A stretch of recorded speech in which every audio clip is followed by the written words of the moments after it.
আসসালামু আলাইকুম রহমতুল্লাহ বারাকাতু। কোরআনে করিমের মধ্যে সবচেয়ে বড় সূরা হচ্ছে সূরাতুল বাকারা।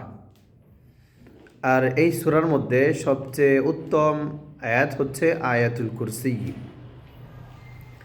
এই আয়াতুল কুরসির ফজিলত আমরা অনেকেই জানি। হাদিসের মধ্যে এসেছে, যারা 5 ওয়াক্ত নামাজের পরে আয়াতুল কুরসি পাঠ করবে, মৃত্যুর পরেই তারা জান্নাতে প্রবেশ করবে। নবীজি হাদিসের মধ্যে বিষয়টা এইভাবে বলেন, মান কারা আয়াতুল কুরসি ফি দুবুরি কুল্লি সালাতিন মাকতুবাতিন লাম ইয়ামনাআহু মিন দুখুলিল জান্নাতি ইল্লা ইয়ামুত।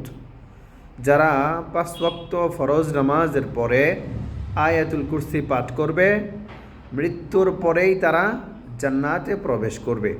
সুবহানাল্লাহ। একেবারে ছোট্ট একটি আমল, আমরা সবাই করার চেষ্টা করব। আল্লাহ তাআলা আমাদের সকলকে আমল করার তৌফিক দান করুন, আমিন। আসসালামু আলাইকুম রহমতুল্লাহি ওয়া বারাকাতুহু।